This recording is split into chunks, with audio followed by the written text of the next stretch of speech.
बनाई कोई?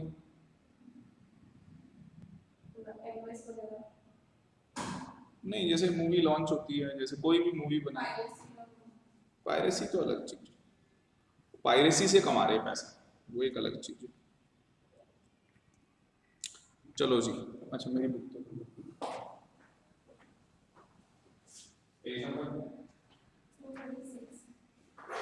236। अच्छा मेरा तो अलग पेज नंबर।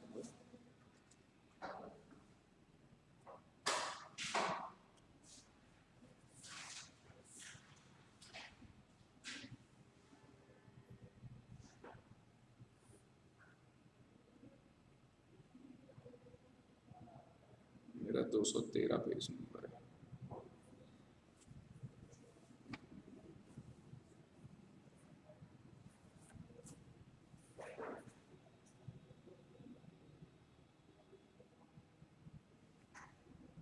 हाँ, good morning all of you. तो देखो यहाँ पे ध्यान से, आज की क्लास के अंदर हम लोग जो स्टार्ट करने जा रहे हैं, प्रिवेंशन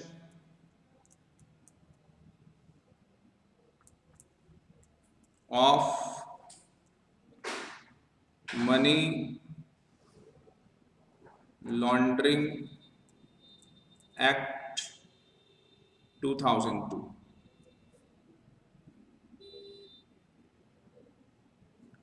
तो हम जो यहाँ पे स्टार्ट करने जा रहे हैं वो कौन सा एक्ट है?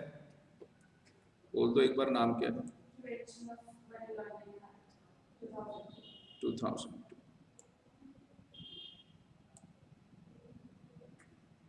लग नहीं रहा कि नया ही लॉ है, 2002 का लॉ है, मतलब ज्यादा पुराना लॉ नहीं है ये, है ना? ज्यादा पुराना लॉ नहीं है।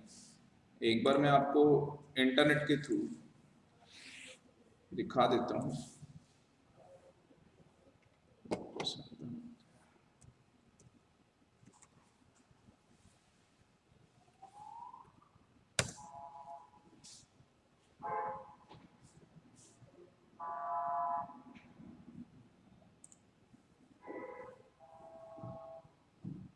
अगर हम विकिपीडिया की बात करें तो यहाँ पे बताया गया है कि ये जो कानून है ये बन के कब तैयार हो गया था? 17 जनवरी 2003 को। लिख लो, ये इफेक्टिव हुआ था 1 जुलाई 2005 से। तो ये इन्फोर्स कब हुआ था? नहीं, इन्फोर्स 1 जुलाई 2005 ये इन्फोर्स हो गया था। तो 1 जुलाई 2005 से क्या हो गया था? ये इन्फोर्स हो गया था।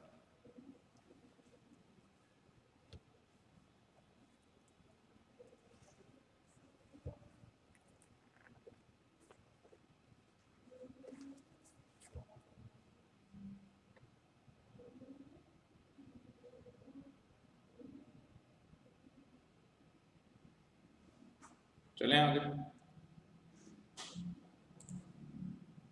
अब देखो क्या कहानी है। तो सबसे पहले हम ये समझते हैं भी, हमें ये पता लग गया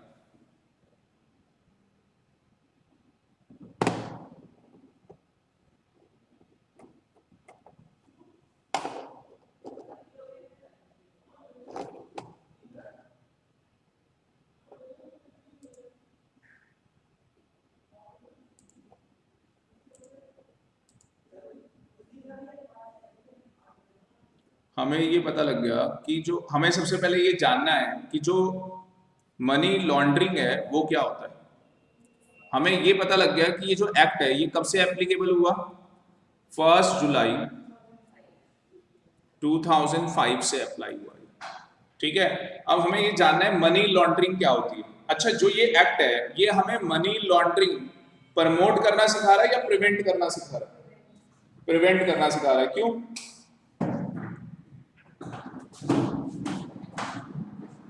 क्वेश्चन आता है ना दिमाग में।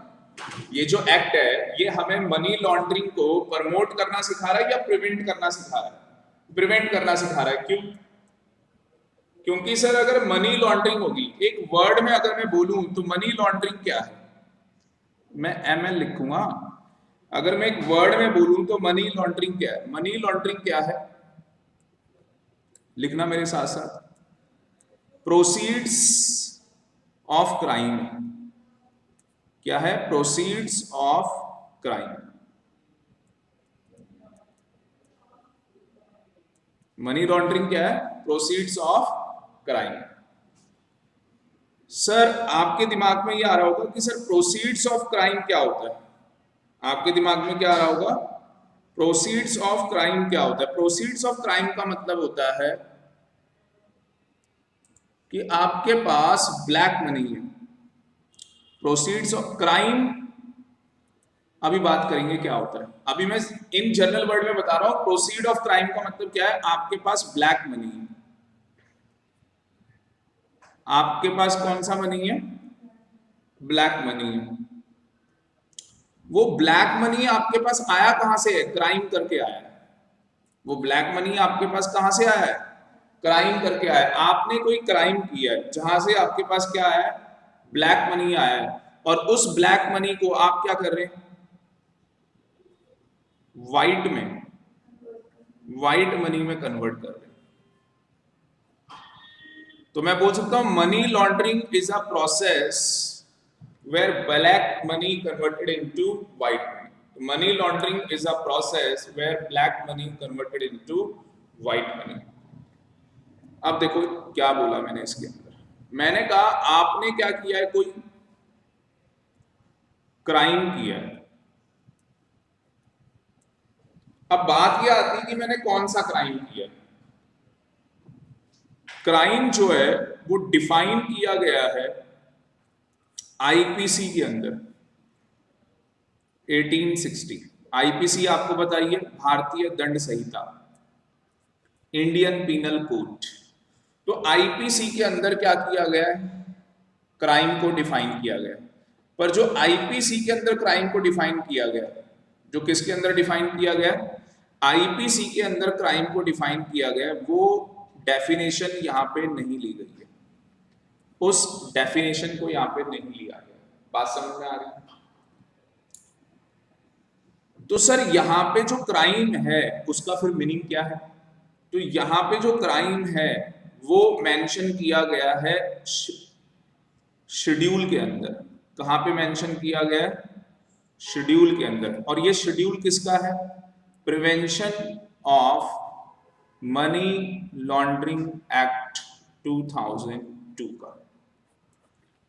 तो क्राइम कहां पे डिफाइन है? शेड्यूल में। किसका शेड्यूल है?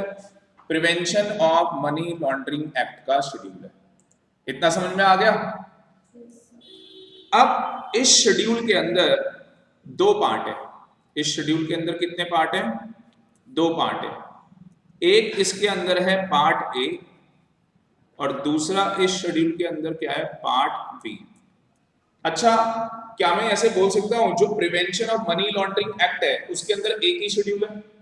अगर इस एक्ट के अंदर एक से ज्यादा शेड्यूल होते तो नंबरिंग लिखी होती। मैंने ओनली क्या लिखा? शेड्यूल। इसका मतलब इसके अंदर एक ही शेड्यूल है, एक से ज्यादा शेड्यूल नहीं है। और उस शेड्यूल के अंदर क्या है? पार्ट है। पार्ट ए है, पार्ट बी है। ठीक है, पार्ट ए और कौन सा है? Part B. पार्ट ए कहता है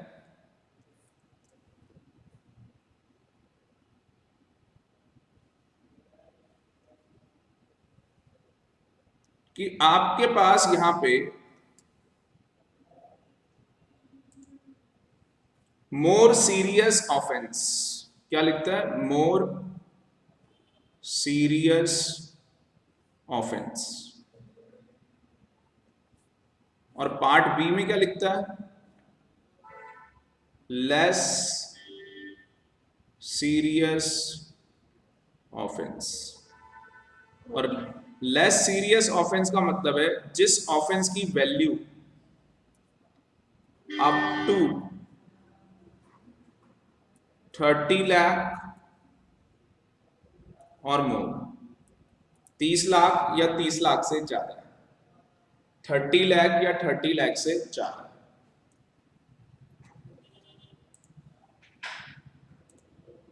अब इसको ढंग से समझते हैं। हमें क्या समझना था? हमें समझना था कि मनी लॉन्ड्रिंग क्या होती है। हमें क्या समझना था? मनी लॉन्ड्रिंग क्या होती है। हमने बोला मनी लॉन्ड्रिंग क्या है? It is a process of crime. Money laundering क्या है? It is a process of crime. Money laundering क्या है? प्रोसेस मतलब प्रोसीड्स, प्रोसीड्स का मतलब कुछ पैसा आ रहा है आपके पास। Money laundering is a proceeds of crime, process नहीं है, sorry. Money laundering is a proceeds of crime. अब ये प्रोसीड्स ऑफ क्राइम क्या है? Black money converted into white money. हमारे दिमाग में एक क्वेश्चन आया कि सर ये क्राइम का मतलब क्या है? बात समझ में आ रही है? हमारे दिमाग में यही क्वेश्चन आ रहा है कि सर जो ये क्राइम वर्ड है, इस क्राइम वर्ड का क्या है, मीनिंग क्या है?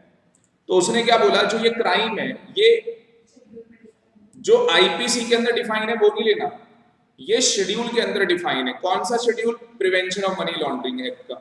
उसके अंदर पार्ट ए में बोला है कि ज्यादा सीरियस जो ऑफेंस है वो पार्ट ए में लिखे गए, और जो पार्ट बी में लिखे गए वो लेस सीरियस हैं। किसके कंपैरिजन में? पार्ट ए के कंपैरिजन में। और उनकी वैल्यू क्या होगी? 30 लाख या उससे ज्यादा।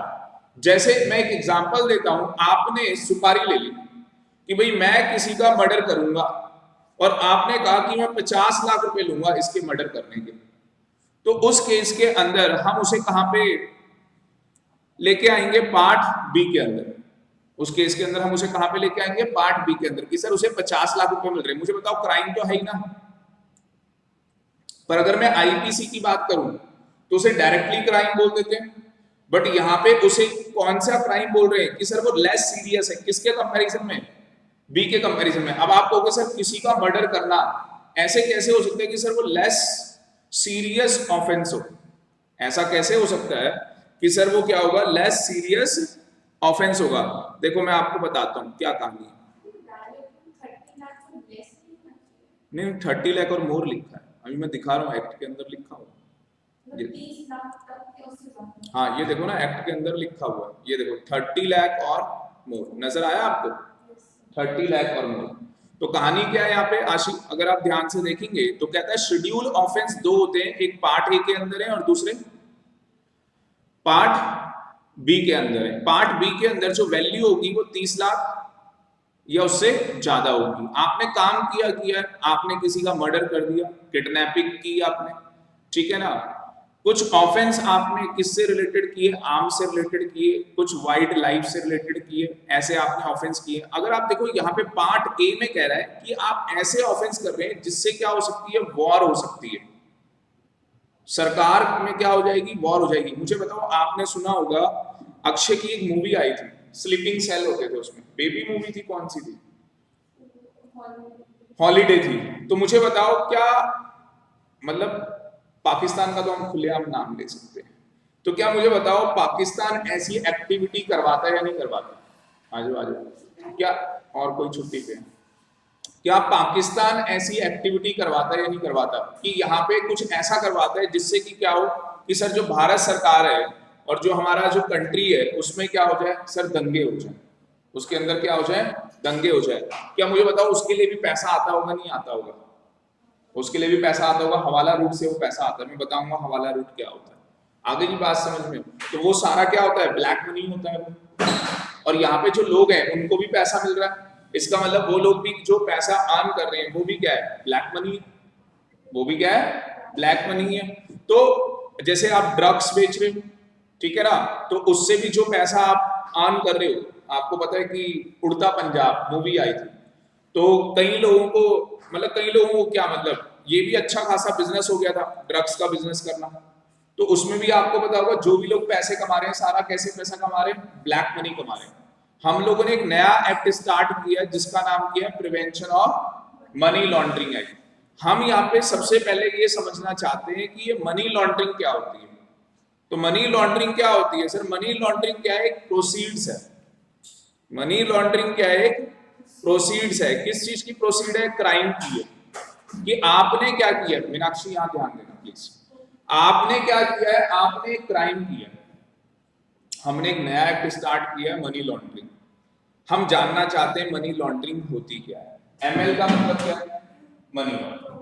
हम जानना चाहते हैं कि भैया मनी लॉन्ड्रिंग क्या होती है। तो मनी लॉन्ड्रिंग क्या होती है सर? प्रोसीड्स है। प्रोसीड्स का मतलब आपकी इनकम हुई, क्या करके? क्राइम करके। अब सर ये क्राइम करके जो इनकम हुई है वो कौन सी इनकम है? ब्लैक मनी है। आपने जो अर्न किया है पैसा वो क्या है? ब्लैक मनी है। और आप अपने ब्लैक मनी को कहां कन्वर्ट कर रहे हो? व्हाइट मनी में कन्वर्ट कर रहे हो। क्यों कर रहे हो ऐसा? क्योंकि मुझे बताओ, अगर ब्लैक मनी होगा और कोई बंदा ब्लैक मनी यूज कर सकता है क्या? नहीं कर सकता। क्यों? अगर मान लो आपके पास 5 करोड़ है, ब्लैक मनी है आपके पास, आपने, ऐसी फेक एग्जांपल है, आपने किसी की सुपारी ली थी 5 करोड़ की, आदमी मार डाला, 5 करोड़ आपको मिल गए। अब उस 5 करोड़ से क्या करोगे बताओ? सच्चाई से बताओ। कल आप सीएस बनोगे, पैसा आएगा आपके पास, क्या करोगे? सर बंगला खरीदेंगे, गाड़ी खरीदेंगे, घूमने जाया करेंगे, मम्मी पापा को लेके जाया करेंगे, यही काम करोगे। मुझे एक चीज बताओ, अगर कोई घर खरीदोगे 5 करोड़ का, आपको पता है अगले दिन इनकम टैक्स वाले आके बैठ जाएंगे आपके घर। क्यों?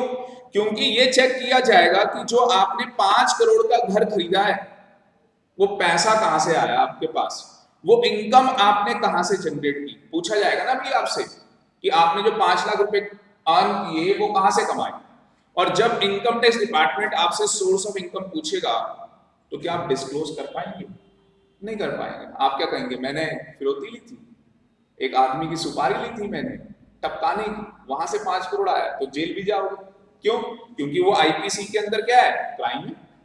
आईपीसी बोल रहा हूं, आईपीसी के अंदर वो क्राइम है। तो कहानी क्या समझ में आ रही है कि सर जितने भी लोग ब्लैक मनी अर्न करते हैं, क्या करके? क्राइम करके। जितने भी लोग ब्लैक मनी अर्न करते हैं, क्या करके? क्राइम करके। सर वो अपना सारा ब्लैक व्हाइट में कन्वर्ट करते हैं। वो कैसे करते हैं, क्या रूट होता है, वो सारा मैं इस क्लास के अंदर पढ़ाऊंगा आपको। और मैं लेटेस्ट जिन लोगों ने अपना ब्लैक मनी कन्वर्ट किया है, वो लेटेस्ट केसेस भी आपको बता दूंगा कि ऐसा हमारी कंट्री में भी लेटेस्ट ऐसा चल रहा है कि लोग ब्लैक को व्हाइट में कन्वर्ट कर रहे हैं। क्योंकि आपको लेटेस्ट न्यूज होनी चाहिए उस लॉ से रिलेटेड। अब यहाँ पे क्वेश्चन ये आया कि हमें क्या समझना है, रवि बताएगा हमें क्या समझना है। हमें क्राइम समझना है। क्या वर्ड समझना है? क्राइम। अब रवि कह रहा है कि सर क्राइम तो कहां पे डिफाइन है? आईपीसी के अंदर। पर जो आईपीसी में क्राइम डिफाइन है, आयशिता बताएगी, क्या वो क्राइम माना जाएगा? हाँ जी, क्या वो क्राइम माना जाएगा? वो क्राइम नहीं माना जाएगा। क्योंकि यहाँ पे क्या है, क्राइम की डेफिनेशन अलग है। यहाँ पे बोला गया कि क्राइम वो माना जाएगा जो prevention of money laundering act के अंदर शेड्यूल में बताया गया। कहां पे बताया गया है? शेड्यूल के अंदर। और प्रिवेंशन ऑफ मनी लॉन्ड्रिंग के अंदर कितने शेड्यूल हैं? दो शेड्यूल है। शेड्यूल एक ही है, उसके 2 पार्ट है। अगर एक से ज्यादा शेड्यूल होते तो नंबरिंग होती। कहीं पे भी मैंने नहीं लिखा कि शेड्यूल का नंबर 1 है या 2 है या 3 है। इसका मतलब एक ही शेड्यूल है। और इस शेड्यूल के अंदर 2 पार्ट है। एक में लिखा गया है कि आपने हीनियस क्राइम किया है, मतलब कि बहुत ही खतरनाक आपने क्राइम किया है। कैसा क्राइम है आपका? आप टेररिस्ट एक्टिविटी कर रहे हैं। वीडियो हो गई, दोनों कंप्लीट हो गए। एक उसको बोलो ब्रेक ले ले थोड़ा सा। आप कैसा क्राइम कर रहे हैं? सीरियस, बहुत ही सीरियस क्राइम है। मतलब आपने क्या किया है? आपने टेररिस्ट एक्टिविटी की है इंडिया में। मुझे बताओ, एक टेररिस्ट एक्टिविटी करवाना, बम ब्लास्ट करवाना, आपने सुना होगा मुंबई के अंदर हुए आतंकवादी हमले, या प्लेन हाईजैक करवाना, मुझे बताओ इसके लिए पैसा मिलता होगा या नहीं मिलता होगा? क्या ये क्राइम है या नहीं? बात समझ में आ रही है? तो अगर आपने ज्यादा ही क्या किए, सीरियस क्राइम किए, तो उस केस के अंदर हम इसे पार्ट ए के अंदर कवर करते हैं। और पार्ट बी में हम कौन से क्राइम कवर करते हैं? जिनकी वैल्यू 30 लाख या उससे ज्यादा। जैसे मैंने इनको बोला एक मर्डर किया किसी बंदे ने, उसको बोला मर्डर के तेरे को 10 लाख रुपए मिलेंगे, मान लो 10 लाख रुपए। क्या मुझे बताओ 10 लाख रुपए मर्डर के दिए जा रहे हैं, क्या उसे क्राइम मानेंगे? Prevention of money laundering act के अंदर if someone is getting 10 lakh rupees for doing a murder of a person and getting 10 lakh rupees, तो क्या वो prevention of money laundering act के अंदर क्राइम की डेफिनेशन में आएगा? अच्छा, तो क्या वो क्राइम की डेफिनेशन में आएगा? इसमें नहीं आएगा। बोलो क्यों? उनको पता लग गया, क्योंकि यहां बोला गया वैल्यू 30 लाख या उससे ज्यादा होनी चाहिए। वैल्यू कितनी थी? 10 लाख। मार खा गए ना, पेपर में क्वेश्चन आ जाएगा, आप सेंटी हो जाओगे और रिजल्ट में आपको वायलेंट कर देंगे आईसीएस। भाई सीधी बात है। इसलिए क्या है कि अपना दिमाग कम लगाना है, लॉ का प्रोविजन ज्यादा लगाना है। आप लॉ में देखो कि प्रिवेंशन ऑफ मनी लॉन्ड्रिंग में क्या लिखा है। नो डाउट आईपीसी के अंदर वो क्राइम है, चाहे आपको 10 लाख रुपए मिले, चाहे आपको 1 लाख रुपए मिले, चाहे आपको पैसा नहीं मिला, मर्डर किया ना, कहानी खत्म। हाँ, आपने मर्डर ऐसा कर दिया कि बंदे की सूरत ही नजर नहीं आ रही, कौन है, डेड बॉडी नहीं नजर आ रही, तो उस केस के अंदर उसे क्या बोलते हैं, उस क्राइम को बोलते हैं, उस केस के अंदर वर्डिंग क्या होती है पता है आपको?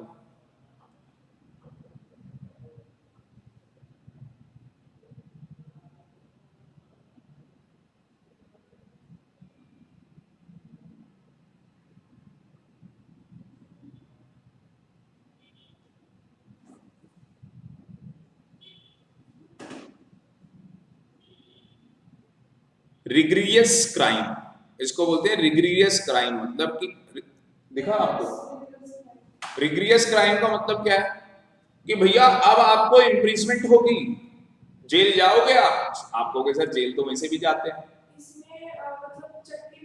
बिल्कुल इसमें चक्की पिसवाएंगे, पत्थर तुड़वाएंगे, काम करवाएंगे आपसे जबरदस्त तरीके से। अब एक कंपनी सेक्रेटरी ने 447 कंपनीज एक्ट के अंदर फ्रॉड कर दिया, तो उसे रिग्रियस इम्प्रीजमेंट नहीं मिलती है, उसे सिंपल इम्प्रीजमेंट मिलती है क्योंकि लॉ के अंदर अगर आप 447 में देखोगे कंपनीज एक्ट में रिग्रियस इम्प्रीजमेंट वर्ड यूज नहीं किया गया है, वहां पे सिंपल बोला गया है इम्प्रीजमेंट। और अगर किसी भी लॉ के अंदर सिंपल वर्ड लिखा हो कि इम्प्रीजमेंट, इसका मतलब कि बस सिंपल उसे कैद होनी है और कुछ नहीं होना। पर अगर रिग्रियस इम्प्रीजमेंट लिखा होगा तो चक्की पीसेगा, पत्थर तोड़ेगा और भी बहुत सारे काम करेगा। बात समझ में आ गई? पुरानी हिंदी मूवी में देखा होगा। घर वालों को भी नहीं मिलने देते रिग्रेस इम्प्रीजमेंट। बिल्कुल बिल्कुल बिल्कुल, अगर सिंपल होती है तो सलमान खान को होने वाली थी 5 साल, ठीक है ना? तो ये कहानी, हम कहाँ थे? अब अगर आप ध्यान से देखेंगे तो यहाँ पे हमें जानना क्या है कि सर क्राइम क्या होता है, वो हमने जान लिया क्राइम क्या होगा। सर अगर आप ऐसा क्राइम कर रहे हो जो पार्ट ए में कवर है तो सर वो ज्यादा सीरियस होता है किसके कंपैरिजन में? पार्ट बी के कंपैरिजन में। सर पार्ट बी में जो क्राइम दिया गया है वो वैल्यू बेस है कि 30 लाख या उससे ज्यादा का है तो वो प्रिवेंशन ऑफ मनी लॉन्ड्रिंग के एक्ट के अंदर आएगा, अदरवाइज वो यहाँ पे कवर नहीं होगा। आगे की बात समझ में? अच्छा, आपने 1 साल के अंदर एक क्राइम किया, 10 लाख रुपए मिले, एक ही साल के अंदर दूसरा क्राइम किया, 20 लाख रुपए मिले, टोटल 30 लाख हो चुके। तो क्या फिर वो प्रिवेंशन ऑफ मनी लॉन्ड्रिंग के अंदर आ जाएगा? हाँ जी, एक ही क्राइम से आना चाहिए या सारा मिला के? ऐसा तो कुछ नहीं है, तो एक से ही होगा। टाइम पीरियड तो नहीं लिखा ना कि नहीं, टाइम पीरियड तो कुछ नहीं लिखा है, तो एक ऑफेंस असली में देखो लॉ में कुछ नहीं लिखा गया। पर अगर मैं जज हूं और मेरे सामने एक्यूज्ड है, आरोपी, और वो कहता है कि मैंने 1 से 10 और दूसरे से 20, तो मेरे हिसाब से मैं उसे prevention of money laundering act के अंदर पनिश करूंगा। मैं कहूंगा भाई तेरे 30 लाख रुपए हो गए। पर हो सकता है दूसरा जज ये कहे कि भाई लॉ में तो लिखा नहीं है कि एक क्राइम हो या 2 हो या 1 साल हो या 2 साल हो। मुझे ऐसा लगता है प्राइमा फेसी कि अगर 1 साल के अंदर कोई भी बंदा कैसे भी करके 30 लाख रुपए कमा लेगा तो भाई वो prevention of money laundering act के अंदर आए, क्योंकि आप क्राइम से पैसा, मैं तो ये देख रहा हूं इंटेंशन क्या है प्रिवेंशन ऑफ मनी लॉन्ड्रिंग की। तो इस एक्ट की इंटेंशन ही क्या है? इस एक्ट के अंदर ये इंटेंशन है कि भैया आप क्या कर रहे हो? क्राइम कर रहे हो, और क्राइम करके आप क्या जनरेट कर रहे हो? Black money. क्या जनरेट कर रहे हो? Black money. मुझे बताओ, ब्लैक मनी को प्रमोट करना इस एक्ट का मोटिव है या उसे प्रिवेंट करना मोटिव है?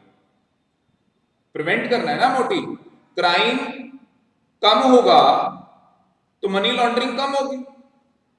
आगे बस में ऐसे तो हर कोई आदमी कुछ ना कुछ, मतलब मान लो प्लानिंग करने लग जाए, चलो भैया कम पैसा लो, ठीक है, आगे बात, मतलब मैं ऐसा मानता हूं, पर यहाँ पे लॉ में कुछ नहीं लिखा, तो कॉन्ट्रडिक्शन हो सकती है उसके। सर इसमें मतलब ऐसे एक्ट को जिसने किया उसको पनिशमेंट है इस एक्ट में।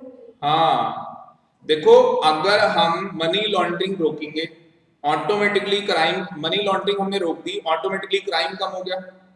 क्राइम कम हो गया तो सोसाइटी का बेनिफिट होगा, ब्लैक मनी कम रहेगा हमारी कंट्री में, नोटबंदी की, डीमोनेटाइजेशन किया, क्यों किया सर? ब्लैक मनी ज्यादा था। आगे बात सुन, टेररिस्ट का कितना पैसा ब्लैक आया हुआ है यहाँ पे, आगे बात सुन में, तो वो कहानी हो रही। अब यहाँ पे बात आ रही है बार बार ब्लैक मनी की, किसकी बात आ रही है? देखो मैंने क्राइम का मतलब बता दिया, प्रोसीड वर्ड का मतलब आपको पता है, जो इनकम जनरेट हो रही है क्राइम करके। ब्लैक मनी वर्ड का मतलब पता है आपको? ब्लैक मनी जो वर्ड है इसका मतलब पता है आपको?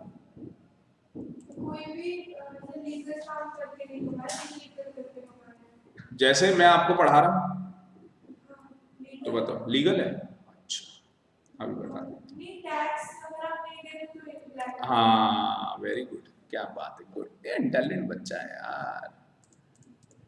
एक बंदे की दुकान है, एक मिनट, एक तो ये माउस ना टिकता नहीं है, तो हम जानना, हमने क्राइम का मतलब जान लिया। क्या क्राइम यहाँ पे आईपीसी वाला लिया है? नो, यहाँ पे शेड्यूल वाला लिया, पार्ट ए पार्ट बी। अब हम जानना चाहते हैं ब्लैक मनी का मतलब क्या, लिख लो ब्लैक मनी।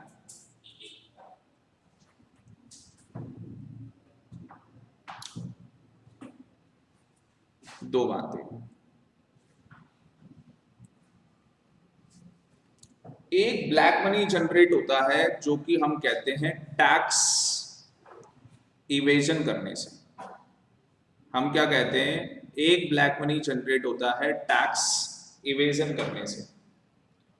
पहले टैक्स इवेजन समझ लेते हैं। पता है टैक्स इवेजन क्या होता है? जो अभी मीनाक्षी ने बताया कि आपकी एक दुकान है, आपकी एक शॉप है, या आप कोई भी बिजनेस करते हो, कोई भी आप बिजनेस कर रहे हैं XYZ, और उस बिजनेस करने के बाद आपने जो उससे इनकम अर्न की उसके ऊपर टैक्स बन रहा है, और आप टैक्स की क्या कर रहे हो? चोरी कर रहे हो, आप टैक्स पे नहीं कर रहे, तो नॉन पेमेंट ऑफ टैक्स।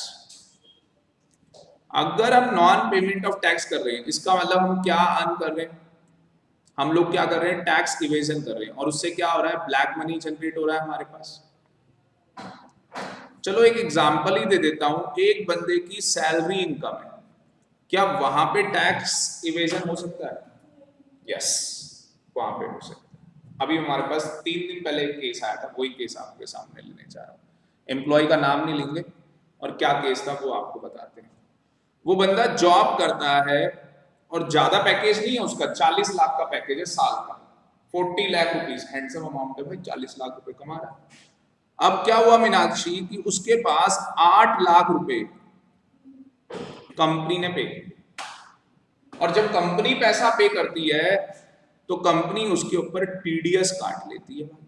अब मुझे तो टैक्स भी आता है, तो सेक्शन 192 में सैलरी का टीडीएस कट जाता है। इनकम टैक्स एक्ट की बात कर रहा हूं, टीडीएस कट गया उसका। उसने जॉब छोड़ दी, मीनवाइल उसी साल के अंदर उसने क्या कर दी? जॉब छोड़ दी और दूसरे एम्प्लॉय को ज्वाइन कर लिया, और उससे कितना पैसा मिला? 12 लाख रुपए मिला। ये कुछ महीने की सैलरी बता रहा हूं, साल में तो 40 कमा लेता है, शायद 2 महीने की बात रही भाई, 1 महीने के उसके 3.5 लाख का पैकेज मान के चलो, ठीक है ना। तो वो दूसरी कंपनी ज्वाइन करता है और वहां उसे कितना पैसा मिलता है? 12 लाख रुपए मिलता है। उसका एम्प्लॉयर पूछता है उससे कि इससे पहले जॉब कर रहे थे कहीं पे? कह रहा नहीं, 3 महीने से घर पे छुट्टी पे था, सॉरी 2 महीने से घर पे क्या था? छुट्टी पे था। अब जब उसने ये बोल दिया तो उसका एम्प्लॉयर क्या सोचेगा कि भाई अगर ये 2 महीने से छुट्टी पे घर पे था तो इसको कोई पैसा मिला नहीं होगा, इसका सोर्स ऑफ इनकम नहीं रहा होगा, क्योंकि ये तो सैलरीड एम्प्लॉयड है, यस और नो। अब क्या होगा आशी? 12 लाख के ऊपर स्लैब रेट लग जाएगा। आपको पता ही है स्लैब रेट क्या होता है, कि भाई 2.5 लाख रुपए तक कोई टैक्स नहीं लगेगा। अगर वो पहले से इनकम डिस्क्लोज करता तो एम्प्लॉयर उस इनकम को भी जोड़ देता, इस इनकम को भी यहाँ पे क्लब करता, और फिर जाके टैक्सेशन निकालता कि उसकी सैलरी के ऊपर कितना टीडीएस कटेगा। अब मुझे बताओ, अगर वो पहले की इनकम डिस्क्लोज नहीं कर रहा तो इसका मतलब डायरेक्टली इसके ऊपर स्लैब रेट का बेनिफिट मिल जाएगा। क्या इसने ऊपर भी स्लैब रेट का बेनिफिट लिया? यस, ऊपर भी इसने स्लैब रेट का बेनिफिट लिया, क्योंकि पहले वाले एम्प्लॉयर ने तो ऐसे ही निकाला ना कि भाई इसकी सैलरी इनकम है, इसकी और कोई इनकम नहीं है। जिस भी कंपनी के अंदर आप काम करते हो, आपका एम्प्लॉयर आपसे पूछेगा क्या सैलरी के अलावा आपकी अदर सोर्सेस ऑफ इनकम है या नहीं। अगर आप कहते हो नहीं है, जो सैलरी का टीडीएस बनेगा वो काट लेगा। दूसरे एम्प्लॉयर भी आपसे ये पूछेंगे कि क्या इससे पहले ऑलरेडी आप कहीं पे जॉब कर रहे थे, आपने कहा हाँ, पर आपने क्या बोला, मैंने 2 महीने ही पहले जॉब छोड़ दी थी, 2 महीने में घर पे रहा, कुछ मेरी पर्सनल प्रॉब्लम थी, कुछ मेरा पर्सनल इशू, जो भी है, मेरी वाइफ प्रेग्नेंट थी, बेबी हुआ, मैंने बेबी को टाइम दिया, 2 महीने में उसके साथ रहा। कोई भी चीजें हो सकती है भाई। मेरा घर बन रहा था पहाड़ों में, मैं पहाड़ में चला गया था, मेरा घर पंजाब में बन रहा था, मैं पंजाब चला गया, 2 महीने में अनएम्प्लॉयड रहा और अब मैं जॉब के लिए आया हूं, कुछ भी हो सकता है। तो क्या मुझे बताओ वो टैक्स बचा के नहीं बचा के? जो भी इसके ऊपर मान लेते हैं, इसके ऊपर उसका टैक्स जा रहा था 1,25,000 के आसपास, फेक फिगर लिए, फेक, और उसने कितना टैक्स पे किया है? 45,000 रुपए टैक्स पे किया। कितना टैक्स बचा गया? 70,000 रुपए। जो 70,000 रुपए उसने टैक्स बचा लिया, 80,000, 80,000 रुपए जो उसने टैक्स बचा लिया, उसी को क्या बोलते हैं? Tax evasion. समझ में आया नहीं? टैक्स प्लानिंग अलग चीज होती है, वो टैक्स की क्लास में पढ़ाऊंगा। टैक्स इवेजन पता लग गया ना? टैक्स की चोरी कर रहे थे। क्या मुझे बताओ, ब्लैक मनी अर्न कर ली नहीं कर ली बंदे? क्या इस बंदे ने भी ब्लैक मनी अर्न कर ली या नहीं कर ली? क्या हम यहाँ पे जो मनी लॉन्ड्रिंग पढ़ रहे हैं, हम टैक्स इवेजन को ब्लैक मनी मानेंगे? क्वेश्चन आना चाहिए दिमाग में। ये आपको कोई बताएगा ही नहीं, ये तो मैं ही बता रहा हूँ आपको। आप कहीं पे भी कुछ भी कर लोगे, आपको ये कोई बताएगा ही नहीं कि टैक्स इवेजन करके जो पैसा हम अर्न कर रहे हैं वो ब्लैक मनी तो है। ये तो आंसर ट्रू है, ब्लैक मनी है, पर क्या वो prevention of money laundering act के अंदर कवर होगा या नहीं? आंसर इज यस और नो। होगा। Answer is no. Answer is no. अब आपके दिमाग में ये क्वेश्चन आएगा कि सर टैक्स इवेजन को यहाँ पे ब्लैक मनी नहीं माना गया। कहां पे नहीं माना गया? Prevention of money laundering act के अंदर। इसका मतलब ऑलरेडी हमारे इनकम टैक्स के अंदर ऐसे प्रोविजन बने हुए होंगे जो क्या कर रहे होंगे, इस ब्लैक मनी को क्या कर रहे होंगे? ब्लैक मनी मान रहे होंगे और इसके ऊपर क्या ले रहे होंगे? टैक्स ले रहे होंगे। कई बार आपने सुना नहीं है, इनकम टैक्स वाले खुद बोलते हैं, कई बार इनकम टैक्स वाले खुद बोलते हैं कि अगर आपके पास काला धन है लेके आ जाओ, हम वाइट करके देंगे। वो खुद कहते हैं। जब नोटबंदी हुई थी तो इनकम टैक्स डिपार्टमेंट ने खुद बोला था कि जिसके पास भी काला धन है लिया हो, इतना परसेंट, इतना पैसा होगा तो उसका इतना परसेंट मिलेगा, इतना होगा तो उसका इतना परसेंट, इतना होगा तो उसका इतना परसेंट वाइट हो जाएगा। तो कई लोगों ने दे भी दिया और उनका सरकार ने वाइट भी कर दिया। भाई आपका तो बेनिफिट है ना, आपके पास 100 करोड़ पड़ा है। अभी मैं आपको लेटेस्ट केस बता देता हूं। रुचि सोया इंडस्ट्री है, बाबा रामदेव ने 6,000 करोड़ में वो इंडस्ट्री खरीदी और उसके अंदर बहुत सारा ब्लैक मनी था, बहुत सारा ब्लैक मनी था। बाबा रामदेव को नहीं पता था, बाबा रामदेव को ये बात पता नहीं थी। तो मेरे ये कहने का मतलब है, जैसे इस बार बजट के अंदर, इस बार 2002, प्लीज कॉन्सेंट्रेट करना व्हाट आई एम सेइंग, इस बार जो 2020 का बजट आया उसके अंदर एनआरआई को लेके, एनआरआई समझते हो ना, नॉन रेजिडेंट इंडियन को लेके, एनआर नहीं बोल रहा, नॉन रेजिडेंट नहीं बोल रहा, एनआरआई। एनआरआई पता है ना कौन होते हैं? मैं भारत का नागरिक हूं, सिटीजन ऑफ इंडिया, मैं इंडिया छोड़ के चला गया और कुछ टाइम के बाद वापस इंडिया में आके क्या कर रहा हूं? बिजनेस कर रहा हूं। और अगर मेरा स्टेटस इनकम टैक्स के अकॉर्डिंग नॉन रेजिडेंट का निकल के आ जाएगा तो मैं सिटीजन ऑफ इंडिया हूं प्लस मैं नॉन रेजिडेंट हूं, तो मेरा स्टेटस क्या हो जाएगा? एनआरआई। समझ में आया? तो मैं कौन हूं? 5 मिनट कॉन्सेंट्रेट करना। मैं कौन हूं?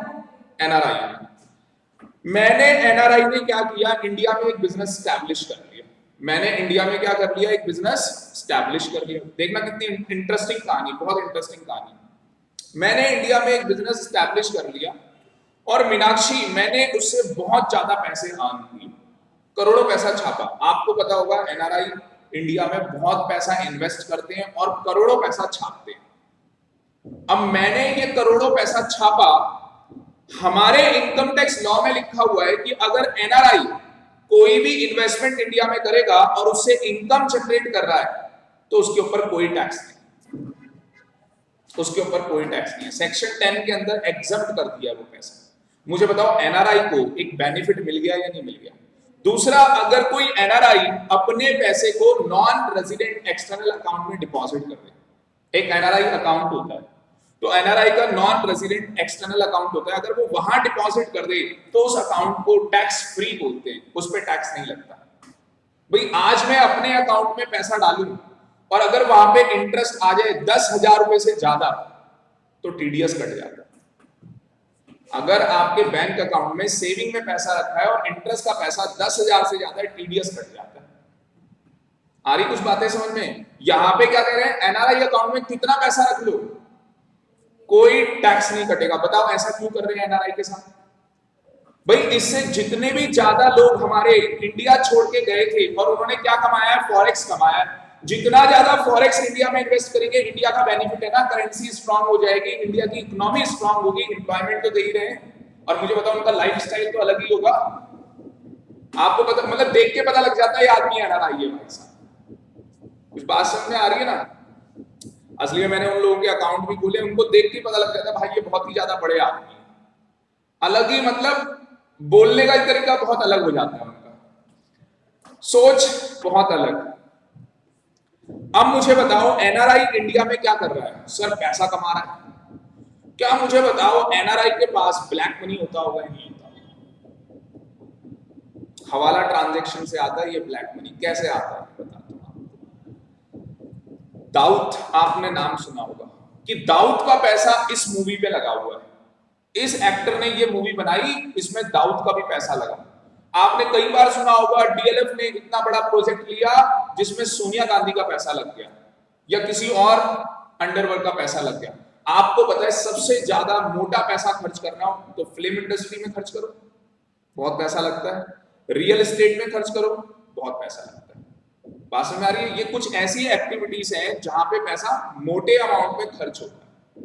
तो क्या मुझे बताओ जो जिन लोगों के पास बाहर वो पैसा है जिनके ऊपर उन्होंने टैक्स नहीं दे रखा या उन्होंने गलत तरीके से क्राइम करके वो पैसा अर्न कर रखा है, क्या वो किसी ना किसी रूट के थ्रू इंडिया आता होगा? और किसके पास आता होगा? एनआरआई के पास। भाई आपके पास और मेरे पास नहीं आने लगा, क्योंकि जिस दिन इनके पास और मेरे पास वो पैसा आ जाएगा ना, हम भी एनआरआई बन जाएंगे। बोलो क्यों?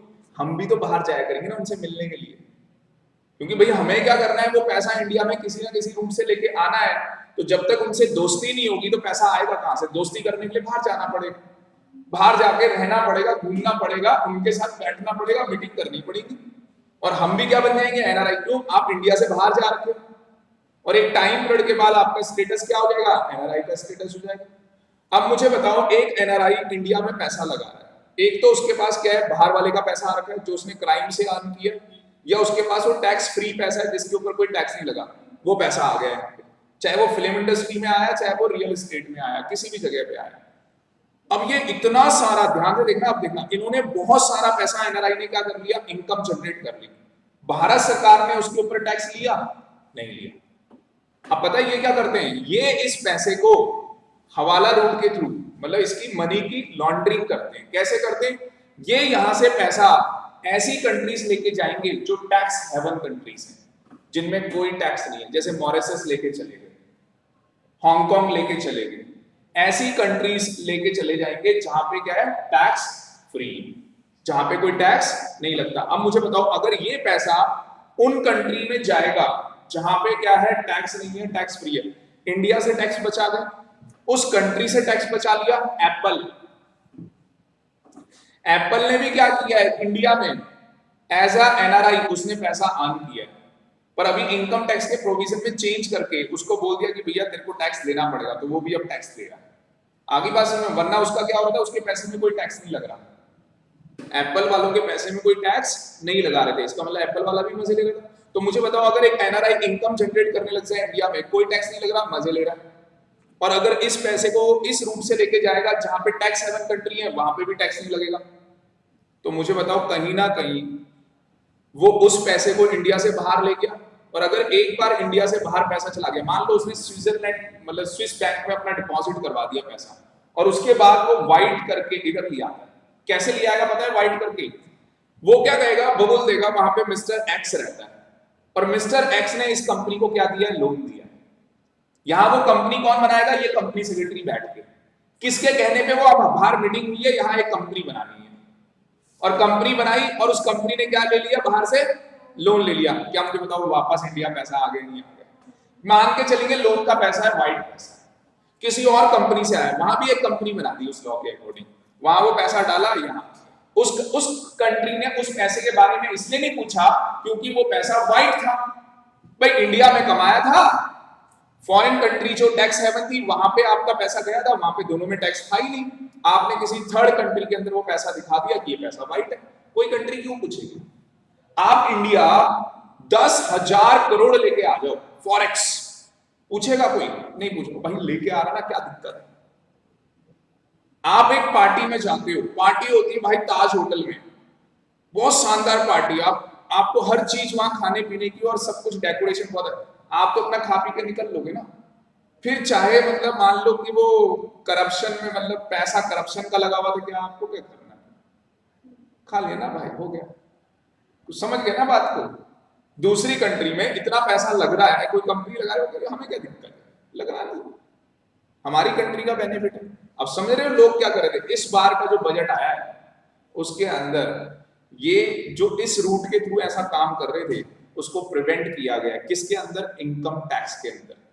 क्या मुझे बताओ, जहां पे भी टैक्स इवेजन होगा कौन प्रिवेंट कर लेगा उस ब्लैक मनी को? Income tax act. बात समझ में आ रही है? इसलिए वहां पे prevention of money laundering act वहां पे नहीं लगता। तो अब आप यहाँ पे जो ब्लैक मनी है हमारे पास, ऑलरेडी वो वीडियो देख चुका है, तो आप एक बार फ्री अच्छा हाँ हाँ ठीक है ठीक है। तो मुझे ये बताओ, अब हम यहाँ पे जो ब्लैक मनी की बात, असली में आज मुझे 4 बजे निकलना भी है, मेरे को दिला देना टाइम का याद। असली में मुझे बताओ यहाँ पे जो हम चाहते हैं ब्लैक मनी, वो ब्लैक मनी किसकी बात कर रहा है यहाँ पे? यहाँ पे वो बात कर रहा है जो आपने क्राइम से अर्न की है। क्या मुझे बताओ, अब आपको क्राइम पता है ना कि सर जो आईपीसी में क्राइम बताया गया वो नहीं है यहाँ पे सर, यहाँ पे prevention of money laundering act वाला जो कि शेड्यूल में कवर है, और सर वो शेड्यूल तो एक ही है यहाँ पे तो, और सर वो उसमें पार्ट ए है और पार्ट बी। देखो अब आपको चीजें क्लियर हुई है नहीं हुई? दुनिया पढ़ लेती है प्रिवेंशन ऑफ मनी लॉन्ड्रिंग, दुनिया को पता ही नहीं होता क्राइम क्या है, दुनिया को ये नहीं पता ब्लैक मनी क्या है, तो ये पता होना जरूरी है। 1 मिनट जरा उसे देखते हैं। पेन ड्राइव है मीनाक्षी? लेकर आयशा के पास है? नहीं, मैंने आपको पेन ड्राइव तो दे दी। अच्छा आपकी? हाँ, और मेरी ना एक और पेन ड्राइव इनके पास है, मेरी एक और पेन ड्राइव किसी और के पास है, और अभी मैं बिना पेन ड्राइव के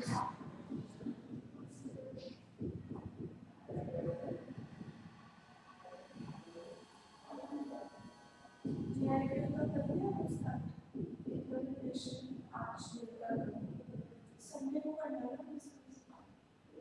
आज मैं ये सोचा कि मैं मतलब अपने जितने भी ग्रुप के सब्जेक्ट्स हो चुके हैं वो पढ़ लूँ, और फिर ये जो कल से लेके करना तक रोज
टाइम का सही यूज करोगे तो बहुत टाइम, सीधी बात।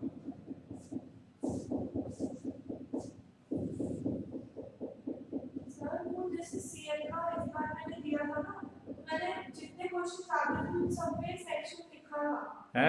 मुझे लग रहा है इसलिए भी 40 साल हुए। हाँ तो इस बार भी सेक्शन को लिखूंगी। सारे में लिखे तो एबीसी एक्टिविटीज के आना जो सेक्शन था वो ऐसे भी सेक्शन याद करके अब मेरे सीरियल में हाईएस्ट 40 और 30 लाइन बट 40 में मेरे को इसलिए लग रहा है क्योंकि मैंने ना सीएल का पार्ट भी बहुत अच्छे से करा था तो उसमें मैंने हर एक में सेक्शन लिखा था हर एक याद एग्जाम में पैटर्न को सब कुछ लिख रही थी आपने कुछ देखा है कुछ लिख दिया मैंने उसमें भी थोड़ा पहले में कर लेती ना तो हो जाता तो बाद में इतना रिग्रेट होता है कि कर सकते थे तब भी नहीं किया हमारे फिर 5-6 महीने से नंबर आएगा 3 महीने में जो बोल रहे खुद को अगर प्रेशराइज करोगे तो नहीं ला सकते ऐसा नहीं है किया नहीं ना उसने लाने को करेंगे अगर किया होता तो फिर होता कि अब क्यों नहीं आएगा और किया नहीं ना तो प्रेशर पेपर के लिए तो काम का है नहीं पढ़ाई के हम दिन भर करो ये जरूरी है कि जो कुछ साथ साथ चलता जा रहा है आपको चीज सुनना याद रखेगा तो याद को सेक्शन कैसे याद करना पड़ेगा तो किसी से ऐसे करते फर्स्ट का जो रिजल्ट कंपनी हाउस लाइक हाँ जी 2 बजे ये लॉग ठीक है हाँ जी ठीक है 2 से 4 हाँ जी चलो कोई नहीं 3 लेंगे ठीक है हाँ हाँ ठीक है ठीक ओके ओके हाँ जी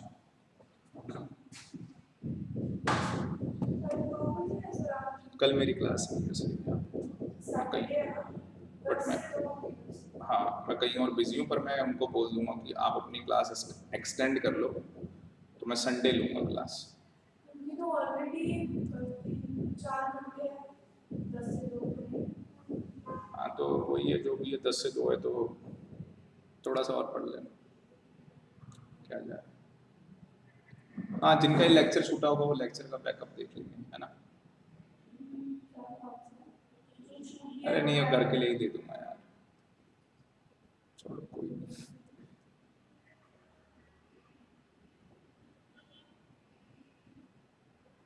रिकॉर्ड हो रहा है ना आप देख रहे हो कितना टाइम हो गया पता है 50 मिनट होने को आ गए अभी तक मैं प्रिवेंशन ऑफ मनी लॉन्ड्रिंग जो मनी लॉन्ड्रिंग पूरा वर्ड है ना मैंने अभी तक नहीं बताया है अभी तो क्राइम और ब्लैक मनी में घूम रहे अरे यार मेरे साथ ना मैं क्या थोड़ा डिटेल में घुस जाता हूँ क्या जरूरत थी इतना बताने की मना कर देते ठीक है खत्म हो जाता अभी तक चलो अब ध्यान से सुनो यहाँ पे क्या कहानी है बिल्कुल खत्म ही कर देता हूँ अब सारा लिखने की झंझट खत्म तो स्टूडेंट्स अभी हमने यहाँ पे क्या देखा सबसे पहले हमने ये देखा कि यार मनी लॉन्ड्रिंग क्या होता है तो मनी लॉन्ड्रिंग हमें समझ में आ गया कि सर इसके अंदर क्या है क्राइम होना चाहिए सर आपने का जो क्राइम होगा सर वो उसका मतलब क्या है कि आपने ब्लैक मनी जनरेट कर ली वो प्रोसीड्स क्या है ब्लैक मनी है अब सर बात ये आई सबसे पहले तो हमें ये बताओ क्राइम का मतलब क्या है हाँ तो चार्जर ले लो यार इस वाले बैग में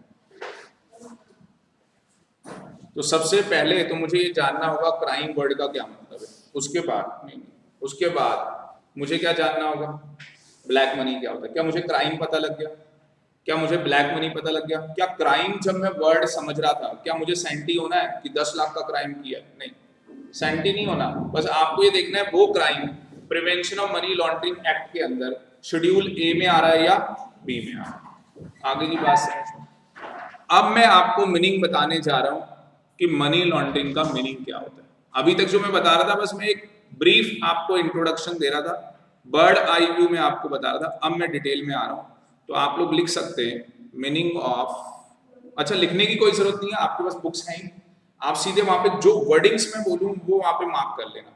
कहता है मनी लॉन्ड्रिंग मीन्स व्हाटसोएवर, जैसे मैं हिंदी में बोलूं तो आपको हिंदी में वर्ड लिखना हो तो लिख लेना। मनी लॉन्ड्रिंग का मतलब बोलता है, देखना मेरे को पूरी डेफिनेशन याद हो जाएगी, मैं आंखें बंद करके पूरी डेफिनेशन सुना दूंगा आपको। कहता है मनी लॉन्ड्रिंग का मतलब है व्हाटसोएवर। व्हाटसोएवर का मतलब कुछ भी बोल लो। इधर देखो, कुछ भी बोल लो, चाहे उसे एक्वायर बोल लो, मनी लॉन्ड्रिंग को चाहे एक्वायर बोल लो, चाहे मनी लॉन्ड्रिंग को ओन्स बोल लो, पोजेशन बोल लो, और ट्रांसफर बोल लो। एक्वायर बोल लो, क्या बोल लो? एक्वायर बोल लो, मतलब आपने कोई ऐसी प्रॉपर्टी एक्वायर की जो कि ब्लैक मनी से की, तो वो भी क्या है? मनी लॉन्ड्रिंग है। भाई मैंने 5 करोड़ की प्रॉपर्टी खरीदी किसी का मर्डर करके, मैंने वो 5 करोड़ की प्रॉपर्टी मीनाक्षी को बेच दी, सेल आउट कर दी। इनको पता है कि वो जो प्रॉपर्टी इन्होंने खरीदी है वो मर्डर किया था, 5 करोड़ मिले थे उससे खरीदी थी ये प्रॉपर्टी, मैंने इनको बेच दी। मुझे बताओ, अगर इन्होंने वो एक्वायर कर ली प्रॉपर्टी, क्या वो भी मनी लॉन्ड्रिंग की डेफिनेशन में आ जाएगा? यस, क्योंकि money laundering is nothing, it is a proceed of crime in which black money is converted into white money. बात समझ में आ रही है? तो यहाँ पे अगर आप देखोगे व्हाटसोएवर, किसी नाम से बुलाओ, चाहे एक्वायर बोलो, ओन्स बोलो, पोजेस बोलो या ट्रांसफर बोलो, एनी प्रोसीड ऑफ क्राइम। देखो वर्डिंग आ गई नहीं आ गई? कहां से एक्वायर की वो property? Any proceed of crime. और knowingly enters into any transaction, अभी मैंने बताया Meenakshi knowingly enters into any transaction, जो कि किससे रिलेटेड थी? POC। POC बोले तो proceed of crime। POC का मतलब क्या है? proceed of crime, whether directly or indirectly। conceal और aids, conceal का मतलब छुपाना, aids का मतलब हेल्प करना, in the concealment of proceeds of crime। तो अगर हम सिंपल वर्ड्स में लेके चलें तो देखो इसको क्या बना सकते हो? ए से एक्वायर, ओ से ओन्स, AOPT क्या बना सकते हो? AOPT ऐसे लिख लो वहां पे, चलो लिख ही लो ना, मेरे को वरना बुक लेनी पड़ रही है। AOPT लिख लिया। और दूसरे में क्या है? knowingly entered into any transaction,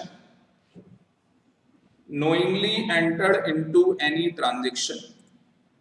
तो कैसे लर्न करेंगे यहाँ पे मीनाक्षी? क्योंकि एग्जाम में क्या होगा, डेफिनेशन आ जाएगी, हमें छाप के आनी होगी, तो हम लिखेंगे यहाँ पे किस चीज की डेफिनेशन है? Money laundering.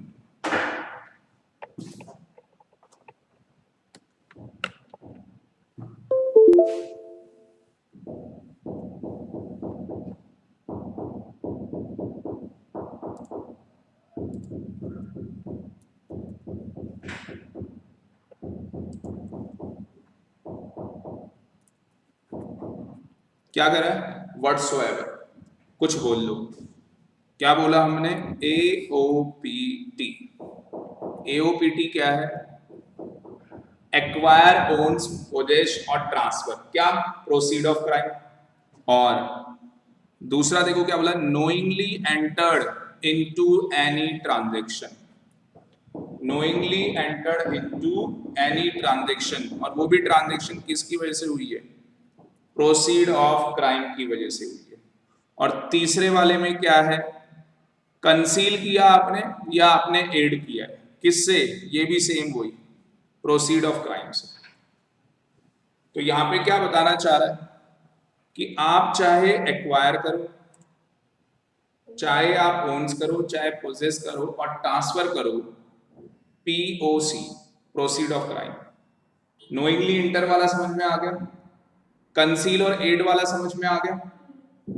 अब ध्यान से देखना यहाँ पे आगे क्या बोलता है। कहता है कमिट्स द ऑफेंस, जो भी आपने इसके लिए क्या किया? ऑफेंस किया। अब मैंने आपको बताया था इस ऑफेंस के अंदर टेररिज्म ऑफेंस भी आता है, इस ऑफेंस के अंदर मर्डर भी आता है, इस ऑफेंस के अंदर किडनैप भी आता है, और वो सारे ऑफेंस आते हैं जिनकी वैल्यू 30 लाख रुपए या उससे ज्यादा की होगी। समझ में आया या नहीं आया? आ गया ना? अब ध्यान से देखो क्या बोलता है, प्रोसीड ऑफ क्राइम। क्या बोलता है? Proceed of crime. अब देखो प्रोसीड ऑफ क्राइम क्या चीज है, आप अपनी बुक में देख सकते हैं। प्रोसीड ऑफ क्राइम क्या चीज है?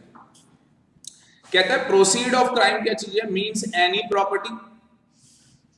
अरे यार नोट शेयर करो साथ में। प्रोसीड ऑफ क्राइम का मतलब क्या है? प्रोसीड ऑफ, और नोट्स ले लो जल्दी से, हाँ, नोट्स जल्दी से ले लो, कहाँ से लेना है? उनसे लेने। अच्छा, हाँ, प्रोसीड ऑफ क्राइम मीन्स क्या है, एनी प्रॉपर्टी ड्राइव और ऑब्टेन, कोई भी प्रॉपर्टी आपने ड्राइव या ऑब्टेन की, डायरेक्टली की या इनडायरेक्टली की, by any person as a result of criminal activity relating to schedule offence, and value of such property is ₹30 lakh और मोर। लिखा नहीं है वहां पे, वैल्यू क्या होगी लिख सकते हो वहां पे, वैल्यू क्या होगी 30 लाख और more as mention in the schedule part B. समझ में आया नहीं आया मुझे बताओ। देखा जाए तो ये क्या बोल रहा है, मनी लॉन्ड्रिंग क्या है, proceed of crime, proceed of crime क्या है, शेड्यूल ऑफेंस, शेड्यूल ऑफेंस क्या है, जो पार्ट ए और पार्ट बी में दिया। तो इसका मतलब अगर मैं जानना चाहता हूं कि ये चीज मनी, ये एक्टिविटी, ये क्रिमिनल एक्टिविटी मनी लॉन्ड्रिंग है या नहीं है, तो मुझे क्या चेक करना चाहिए, पार्ट ए और पार्ट बी चेक करना चाहिए। अगर वो शेड्यूल ऑफेंस में आ गया तो वो प्रोसीड ऑफ क्राइम मान लिया जाएगा। उससे जो भी आपने एक्वायर किया, जो भी आपने पोजेस किया, जो भी आपने ट्रांसफर किया, या knowingly entered into any transaction, आपने कोई भी ऐसी ट्रांजैक्शन एंटर की, तो उस केस के अंदर वो क्या मान लिया जाएगा, मनी लॉन्ड्रिंग मान लिया जाएगा। अब इधर देखो आप, मैं आपको दिखाता हूं क्या हुआ। उसने क्या बोला, उसने बोला मनी लॉन्ड्रिंग का मतलब क्या है, व्हाटसोएवर। इधर देखो ना, मनी लॉन्ड्रिंग का मतलब क्या बोला उसने, व्हाटसोएवर, चाहे आप एक्वायर कर रहे थे, ओन्स कर रहे थे, पोजेस कर रहे थे, या ट्रांसफर कर रहे थे, प्रोसीड ऑफ क्राइम। फिर दोबारा उसने और करके लिख लिया, knowingly enter into a transaction, जो कि प्रोसीड ऑफ क्राइम है। फिर कंसील और एड प्रोसीड ऑफ क्राइम है, कमिटिंग अ डिफॉल्ट, आगे ही बात समझ में। और वो जो डिफॉल्ट है वो क्या कहलाएगा, ऑफेंस मनी लॉन्ड्रिंग कहलाएगा। फिर आप नेक्स्ट पैरा में लिख दोगे क्या, प्रोसीड ऑफ क्राइम क्या होता है, और क्या बोलोगे प्रोसीड ऑफ क्राइम क्या होता है। आप बोलोगे प्रोसीड ऑफ क्राइम क्या है, किसी भी प्रॉपर्टी से रिलेटेड हो, चाहे वो ड्राइव्ड हो या ऑब्टेन हो, डायरेक्टली हो या इनडायरेक्टली, ड्राइव्ड हो या ऑब्टेन हो, डायरेक्टली हो इनडायरेक्टली हो, उसका रिजल्ट क्या आ रहा है, क्रिमिनल एक्टिविटी है, जो कि कहां पे मेंशन है, शेड्यूल ऑफेंस के अंदर मेंशन है, और उसकी वैल्यू क्या है, उस सच प्रॉपर्टी की 30 लाख या उससे ज्यादा। असली में ये पेपर कैसा है, समझने के बाद आपको घर जाके लर्न करना पड़ेगा, जेआईजी जैसा है। सिक्योरिटी लॉ में कुछ नहीं है लर्न जैसा, जैसे ये बता रहे हैं कंपनी लॉ जैसा है वो, ठीक है ना। तो इसमें थोड़ा सा ये रखना, आज मैं बता दूंगा आपको कैसे करना है, घर जाके डेली का होमवर्क दूंगा आपको। तो सर एसपीसीएल में भी वैसे सेक्शन है जैसे हाँ हाँ हाँ बिल्कुल बिल्कुल, बाकी कुछ चैप्टर तो मिसे थे उसमें, ठीक है ना, जैसे फैक्ट्री एक्ट ये वाले भी थे। अब ये देखो, अब आया harmful effect of money laundering क्या होता है, ठीक है। अच्छा, जो ब्लैक मनी ना उसे टेंडेड मनी भी बोलते हैं, क्या बोलते हैं, टेंडेड मनी, ठीक है ना। और जो व्हाइट मनी हो गया उसे बोलेंगे अनटेंडेड मनी, ठीक है। ये कहानी होती है। अब ध्यान से सुनना आगे, कहता है harmful effect of money laundering. Harmful effect का मतलब बैड इफेक्ट। मुझे बताओ, अगर लोगों के पास ब्लैक मनी आ जाएगा, अगर बेटा लोगों के पास क्या आ जाएगा, ब्लैक मनी आ जाएगा, तो उससे क्या होगा बताओ। अगर लोगों के पास ब्लैक मनी आ जाएगा तो उससे क्या होगा, सोसाइटी के अंदर करप्शन बढ़ जाएगा।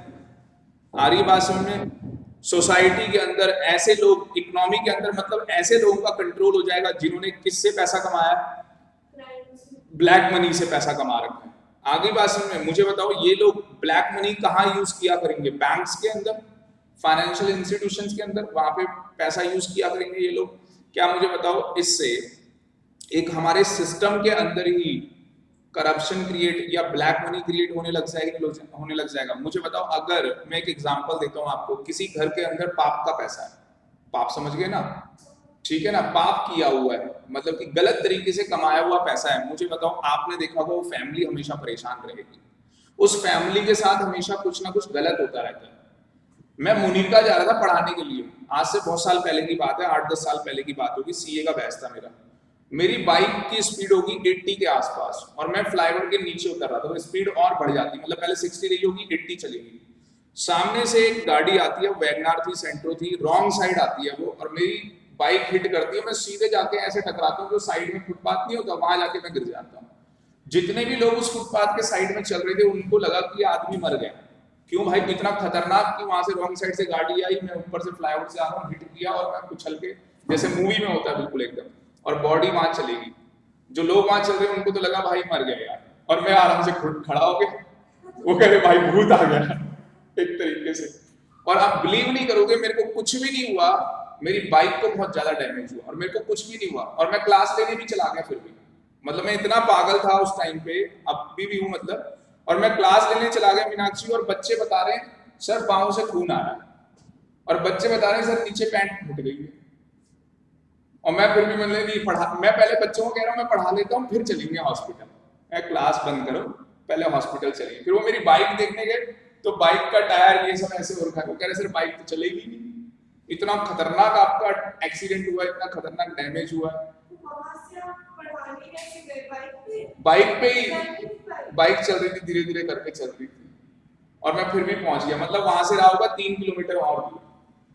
जैसे मान लो आपकी वो जैसे स्कूटी यहाँ पे हुई थी, तो उधर मान लो 1 किलोमीटर और दूर खराब हो गई, तो आप किसी ना किसी तरीके से पहुंच गए बाइक लेके। तो मैं भी किसी ना किसी तरीके से बाइक को लेके पहुंच गया, पहले तो स्टार्ट नहीं हो रही थी, पहुंच गया। तो कहानी क्या थी कि ये बस भगवान और बच्चों की मनोकामनाएं थी, क्योंकि अच्छे काम किए ना। देखो जो टीचिंग कर रहा है बंदा, जो डॉक्टर है, पेशेंट का इलाज कर रहा है, यार आप सोचो ना, तो कितना अच्छा काम है। तो ऐसे लोगों को पुण्य नहीं मिलेगा तो किसको मिलेगा? ये हमेशा होता है ऐसा। तो टच वुड ऐसा, मतलब ठीक है। तो कहानी मेरी ये थी कि भाई अगर मान लो किसी ने पाप से पैसा कमाया है, मतलब समझ गए ना, तो वो हमेशा आदमी भी दुखी। उसी तरीके से अगर किसी कंट्री के अंदर पापी लोग भर जाएंगे, क्राइम का पैसा भर जाएगा, तो कंट्री भी वैसे बन जाएगी, तो हमारी इकोनॉमी भी क्या हो जाएगी, खराब हो जाएगी। आप देखते होंगे जिनके पास बहुत मोटा पैसा आ गया, कुछ नहीं करते। मैंने मतलब अदरवाइज मत लेना, मैंने गुड़गांव में ऐसे ऐसे लोग सुने जिनके पास 27 मकान है, और भाई साहब लाखों रुपए रेंट आता है, और उनके दोनों बच्चे खराब हो गए। एक बच्चा तो गजनी बन गया, उसको याद ही नहीं रहता क्या बोल रहे हैं। दूसरा बच्चा तो ऐसा हो गया कब चला जाएगा ऊपर कुछ नहीं पता, और तीसरी एक लड़की है वो ठीक है। वैसे लड़कियां थोड़ी समझदार होती, लड़के थोड़े ज्यादा ही वो हो जाते हैं पैसा आने के बाद। तो पागल हो गए? पागल हो गए मतलब दिमाग ही नहीं रहा, ड्रग्स व्रग्स लेते थे ना, ये कहानी है। पैसा इतना आ रहा था क्या करें।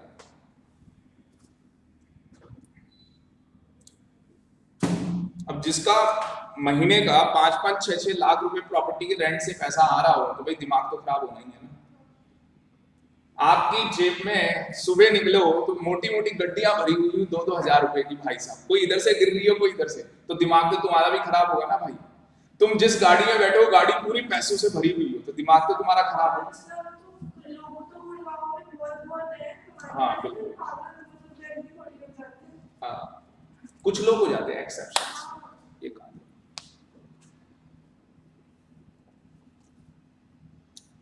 आगे चलते हैं, समझ में आ गया ये पढ़ लोगे सारा। वो कह रहे हैं इससे वीकनेस हो जाएगी सोसाइटी को सारा। अब देखो क्या आगे आगे बोलता है, प्रोसेस ऑफ मनी लॉन्ड्रिंग। ये लिख लो, प्रोसेस ऑफ मनी लॉन्ड्रिंग। देखो प्रोसेस ऑफ मनी लॉन्ड्रिंग क्या चीज है।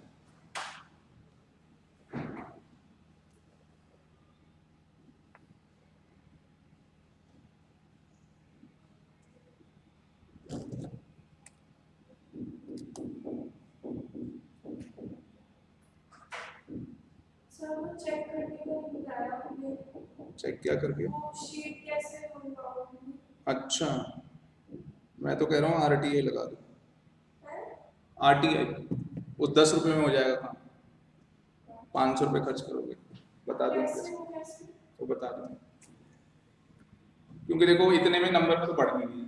बढ़ाने के लिए हाँ मुझे तो पेपर देखना। हाँ, तो 500 रुपए खर्च करने से अच्छा 10 रुपए में काम हो जाएगा, ठीक है। अब देखो क्या चीज है प्रोसेस ऑफ मनी लॉन्ड्रिंग, मतलब कि एक मनी लॉन्ड्रिंग होती कैसे। मनी लॉन्ड्रिंग 3 स्टेज में होती है। पहला स्टेज क्या है, प्लेसमेंट। पहली स्टेज क्या है, प्लेसमेंट। दूसरी स्टेज क्या है, लेयरिंग बनाना। तीसरी स्टेज क्या है, इंटीग्रेशन करना। प्लेसमेंट का मतलब क्या होता है, ध्यान से समझना। प्लेसमेंट वर्ड का क्या मतलब होता है, मैंने प्रोसीड ऑफ क्राइम किया, समझ गए होंगे। अब मैंने क्राइम किया, अब मैंने ब्लैक मनी जनरेट किया, तो मेरे पास मोटा पैसा आ गया। मैंने क्या किया, अपने लार्ज फंड्स को कन्वर्ट कर दिया स्मॉल फंड्स में। कैसे करता है एक आदमी लार्ज फंड को, देखो स्मॉल फंड्स में 50 लाख रुपए आ गए, क्या मुझे बताओ प्रोसीड ऑफ क्राइम है या नहीं है? अब उसने उस 50 लाख के क्या कर दिए, टुकड़े कर दिए 10 लाख रुपए।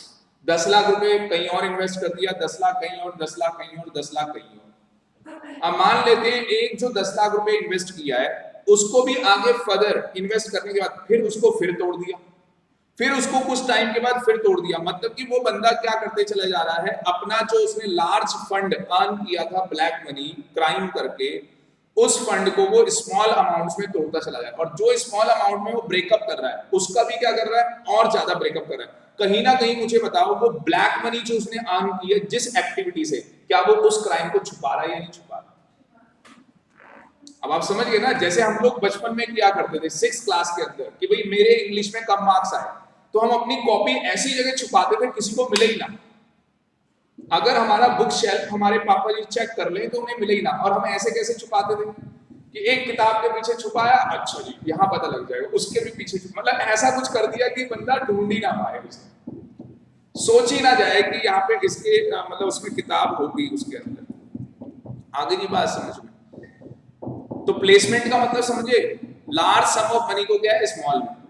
लेयरिंग का मतलब क्या हो रहा है, हाँ जी, लेयरिंग का मतलब क्या हो रहा है कि आप एक ऐसा डिस्टेंस क्रिएट कर दे रहे हैं। देख रहे हो डिस्टेंस कैसे क्रिएट कर दिया कि जो ये 50 लाख रुपए था वो वहां चला गया, अब वो उस एक्टिविटी में जा चुका है। अगर कल कोर्ट में भी केस जाएगा बड़ा मुश्किल हो जाएगा कि यार ये ब्लैक मनी जनरेट हुई है उस क्राइम से, क्योंकि वो चीज क्या होगी, बहुत दूर चली गई। बंदे को पकड़ने में भी क्या आएगी, बहुत प्रॉब्लम आएगी। तो उसकी लेयरिंग बहुत बड़ी कर दी है। लेयरिंग का मतलब समझ गए ना, उसका डिस्टेंस बहुत बढ़ा दिया है, मतलब कि वो पैसा इतनी दूर तक इन्वेस्ट हो गया है कि पकड़ने के बाद भी नहीं पता लग रहा कि ये पैसा उस क्राइम से आया है।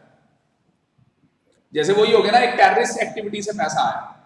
मान लो किसी एक के पास एक टेररिस्ट एक्टिविटी से 50 लाख आया, उसने 10 लाख रुपए एक दुकान वाले को दे दिए कि भाई ले, तेरे पास माल खरीदने के पैसे नहीं है, तू 10 लाख रुपए ले, और तेरे कुछ 5 लोग हैं जो 10 लाख रुपए का अगर चाहते हैं तो ऐसा कर कि वो 10 लाख रुपए 2-2 लाख रुपए बांट दे। अब उन सबने क्या किया, 2-2 लाख रुपए के माल खरीद लिए।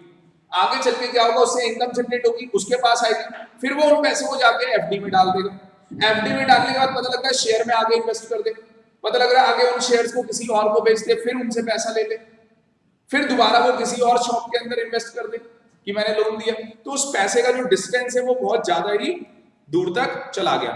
इंट्रीगेशन का मतलब क्या होता है, अब वो पैसा इतनी दूर तक चला गया, वो पैसा छोटा छोटा हो गया, सारे छोटे पैसे को क्या कर लेगा, एक्यूमुलेट कर लेगा, रियल एस्टेट में लगा देगा, बिजनेस वेंचर्स में लगा देगा, फिल्म इंडस्ट्री में। मैंने बोला ना फिल्म इंडस्ट्री में पैसा लगा देंगे।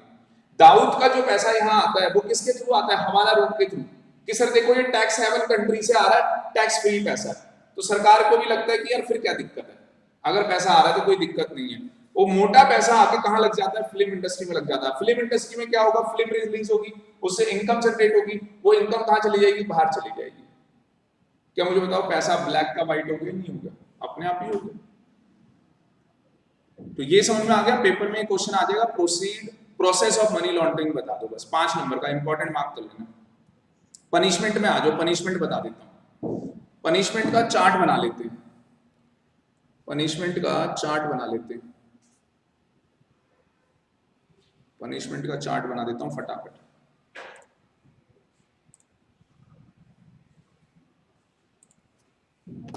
इसलिए यार मेरी ना कहीं मीटिंग है, तो आपकी फीस के अंदर इंक्लूड होगी बुक। तो देखो जी क्या है,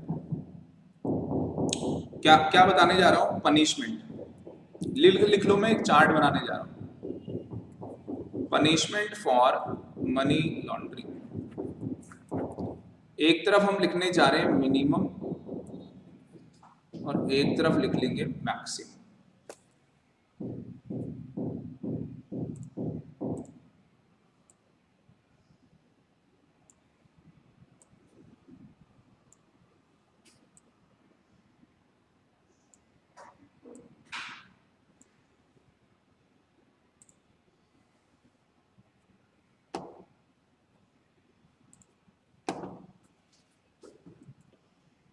जैसे देखो मैंने बताया था, यहां पे जो हम लिखेंगे वो लिखेंगे पनिशमेंट। तो अगर आपको इम्प्रीजमेंट हो रही है, कौन सी इम्प्रीजमेंट हो रही है, रिग्रियस इम्प्रीजमेंट हो रही है आपको, तो उस केस के अंदर मिनिमम कितने साल की होगी, 3 साल आप जेल जाओगे, मैक्सिमम 7 साल आप जेल जाओगे, मैक्सिमम 7 साल के लिए आप जेल जाओगे। दूसरा, अगर आपका ऑफेंस किससे रिलेटेड है, नार्कोटिक ड्रग से रिलेटेड है, अगर आपका ऑफेंस नार्कोटिक ड्रग से रिलेटेड है तो उस केस के अंदर अगेन मिनिमम 3 साल, बट यहाँ पे मैक्सिमम कितना है, 10 साल है। ड्रग्स बेचने की लाइफ। हाँ,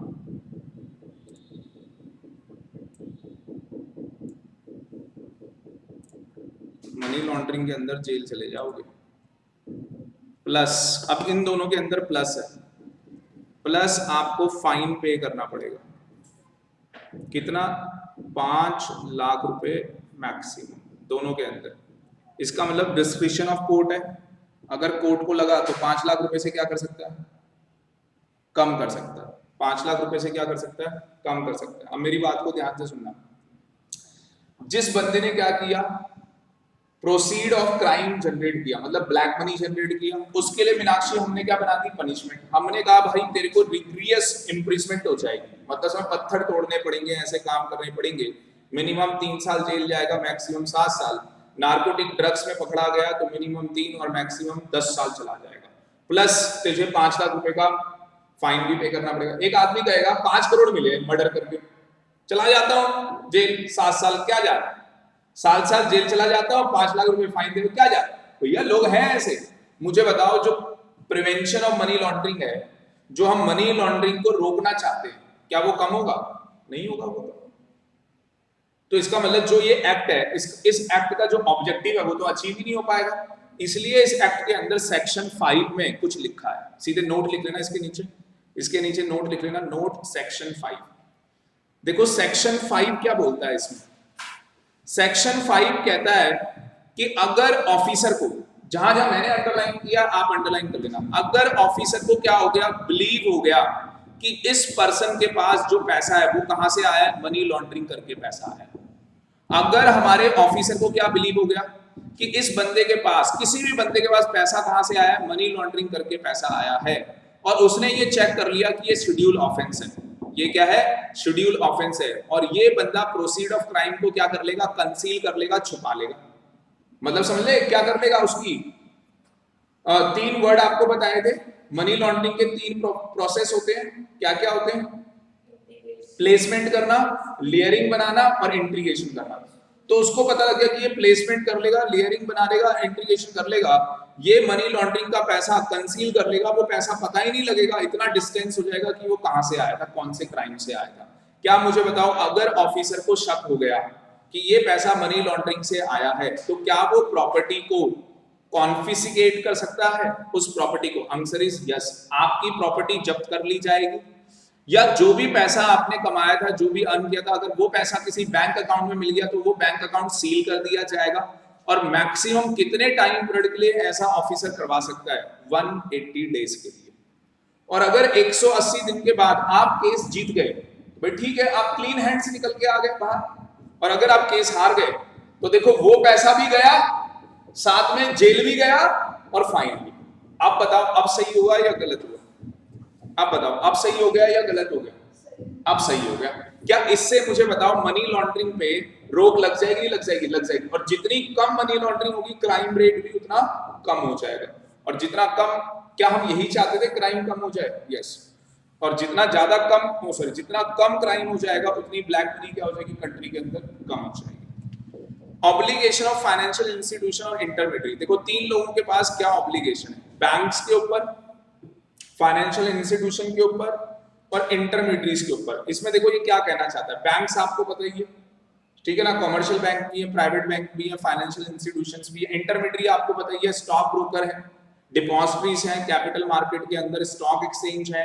क्या मुझे बताओ वहां पे भी लोग अपना पैसा इन्वेस्ट करते ही नहीं करते, करते हैं। क्या हो सकता है कि किसी ने स्टॉक मार्केट के अंदर पैसा इन्वेस्ट कर दिया और ब्लैक मनी इन्वेस्ट करके रखा, हो सकता है ना, शेयर्स खरीदो ब्लैक में, मतलब कि ब्लैक मनी से खरीदो, हो सकता है, नहीं हो सकता।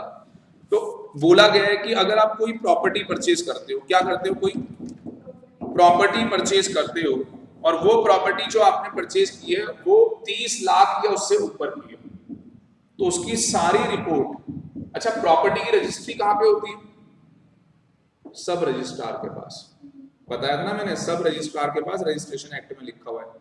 तो जो वो रजिस्ट्रार है वो किसको सारी इंफॉर्मेशन देता है, इनकम टैक्स डिपार्टमेंट को। जैसे ही इनकम टैक्स डिपार्टमेंट को पता लगेगा कि इस बंदे ने 30 लाख या 30 लाख से ज्यादा की प्रॉपर्टी खरीदी है, इनकम टैक्स डिपार्टमेंट आपकी रिटर्न चेक करेगा। क्या चेक करेगा? रिटर्न चेक करेगा। रिटर्न चेक करके उसको पता लगेगा यार इसने तो इतनी इनकम जनरेट ही नहीं की, जो इसने 30 लाख की प्रॉपर्टी खरीदी, तो आपके घर पे नोटिस चला जाएगा, बताओ ये 30 लाख रुपए कहां से आए। अगर आपने प्रूफ कर दिया तो आप क्लीन हैंड्स में आ गए, पर अगर आप प्रूफ नहीं कर पाए तो ब्लैक हैंड्स हो गए आप काम से। बात समझ में आ रही है? उसके बाद अगर आप क्या करते हो, बैंक्स के अंदर सेविंग अकाउंट खुलवाते हो और आपके सेविंग अकाउंट का बैलेंस 10 लाख से ऊपर जा चुका है, जितने भी लोगों का बैलेंस 10 लाख से ऊपर है उनकी सबकी क्वार्टरली रिपोर्ट जाती है आरबीआई के पास। किसके पास? आरबीआई के पास। और आरबीआई किससे कनेक्टेड है? मनी लॉन्ड्रिंग के अंदर जो इन्फोर्समेंट डायरेक्टरी है, यहाँ पे जो ऑफिसर्स इन्वेस्टिगेशन करते हैं उनको बोलते हैं इन्फोर्समेंट डायरेक्टर। इन्फोर्समेंट डायरेक्टर क्या बोलते हैं? Enforcement director. जैसे कंपनी लॉ के अंदर आरओसी होती है, हमारे इनकम टैक्स के अंदर एओ होता है, असेसिंग ऑफिसर, उसी तरीके से यहाँ पे कौन होता है? Enforcement director. आ गई बात समझ में? वो डायरेक्टर वर्ड यहाँ पे लिखा हुआ है, अगले पेज पे देखो डायरेक्टर वर्ड लिखा हुआ है, ये देखो डायरेक्टर वर्ड लिखा हुआ है। आ गई? इस डायरेक्टर का नाम क्या है? Enforcement director. ये वो वाला डायरेक्टर नहीं है कंपनी सेक्टर का, ठीक है जी। तो मुझे बताओ क्या ऐसा हो सकता है? नहीं हो सकता कि लोग अपना पैसा सेविंग अकाउंट में रख लें, लोग अपना पैसा प्रॉपर्टी में इन्वेस्ट कर दें, लोग अपना पैसा स्टॉक मार्केट में इन्वेस्ट कर दें। तो स्टॉक मार्केट की भी क्या बनी हुई है? गाइडलाइंस बनी है, उसकी भी क्या होती है? रिपोर्टिंग होती है। और अगर इन्फोर्समेंट डायरेक्टर को लगता है तो वो क्या कर सकता है? उस बंदे की इन्वेस्टिगेशन कर सकता है। बात समझ में आ रही है? और अगर उसकी इन्वेस्टिगेशन की, ये देखो यहाँ पे लिखा हुआ है, अगर उसकी इन्वेस्टिगेशन की इन्फोर्समेंट डायरेक्टर ने और इन्फोर्समेंट डायरेक्टर को पता लग गया कि भैया जो इसने पैसा कमाया है वो प्रोसीड ऑफ क्राइम है, तो मुझे बताओ जो पनिशमेंट्स मैंने बताई वो सारी पनिशमेंट उसके लिए आ जाएंगी। क्या मुझे बताओ अगर बैंक भी उस चीज के अंदर इन्वॉल्व हो गया, क्या बैंक को अपनी केवाईसी रखनी चाहिए? नहीं रखनी चाहिए? रखनी चाहिए। ये देखो केवाईसी का टॉपिक दिया हुआ है। मुझे बताओ बैंक क्या केवाईसी लेता है? बैंक की क्या केवाईसी होती है? कि सर बैंक कहता है कि कस्टमर एक्सेप्टेंस कुछ पॉलिसी होनी चाहिए कि भाई हम कौन से कस्टमर का अकाउंट अपने बैंक में खोलेंगे, उनकी क्या प्रोफाइल होनी चाहिए, उनके आइडेंटिफिकेशन प्रूफ क्या होने चाहिए। क्या मुझे बताओ वेरिफिकेशन जाके करते ही नहीं करते? जब आपका अकाउंट ओपन करते हैं वो बंदा वहां पे रहता है या नहीं रहता? उससे रिलेटेड कोई भी मैनेजमेंट को लगता है कि खतरा है, भाई मैनेजमेंट को लग रहा है कि क्या होता है, हर 10 दिन में ये बंदा 5 लाख रुपए डाल देता है अकाउंट में, हर 10 दिन में 5 लाख रुपए डाल देता है, या हर 10 दिन में कोई ना कोई बंदा इसके अकाउंट में 5 लाख रुपए, 2 लाख रुपए, 1 लाख रुपए डालता रहता है। मुझे बताओ ऐसी ट्रांजैक्शन को मॉनिटरिंग करना चाहिए? नहीं करना चाहिए? और क्या करने के बाद आरबीआई को बताना चाहिए? नहीं बताना चाहिए? अगर आप बता रहे हो तो इसका मतलब कि आप अपनी रिपोर्ट सही बना रहे हो। अगर ये बैंक्स, फाइनेंशियल इंस्टीट्यूशन, इंटरमीडियरीज ये काम सही ढंग से नहीं कर रहे तो इन्फोर्समेंट डायरेक्टर इनके ऊपर भी फाइन लगा सकता है 10 लाख रुपए का, और उस फाइन को आगे एक्सटेंड किया जा सकता है 1 lakh rupees for each failure. समझ में आया नहीं आया? इससे क्या होगा? बैंक्स, फाइनेंशियल इंस्टीट्यूशंस, इंटरमीडियरीज ये भी हाई अलर्ट हो जाएंगे और इनके केवाईसी नॉर्म्स क्या होंगे? अच्छे होंगे। बात समझ में आ रही है? तो बड़ा ही इजी चैप्टर है और इसके अलावा इस चैप्टर में कुछ नहीं है, बस एक लास्ट पॉइंट बता रहा हूँ, 5 मिनट में खत्म हो जाएगा, ध्यान से देखते हैं। और घर जाके प्लीज हम्बल रिक्वेस्ट है आज ही पढ़ लेना, इससे आसान एक्ट आपको नहीं मिलेगा। वैसे नॉलेज के लिए तो बहुत ज्यादा था ये, मेरे पास बोलने के लिए बहुत कुछ है इसमें, पर मैंने कम बोला है। ग्लोबल मीन्स क्या होता है? मीन्स का मतलब थ्रेट। अब देखो यहाँ पे मीनाक्षी थ्रेट्स क्या है? आपको पता है कि कल तक हम अमेरिका को बोलते थे टेररिज्म, टेररिज्म। अमेरिका कहता था क्या टेररिज्म? अमेरिका क्या कहता था? क्या टेररिज्म? टेररिज्म कुछ नहीं होता।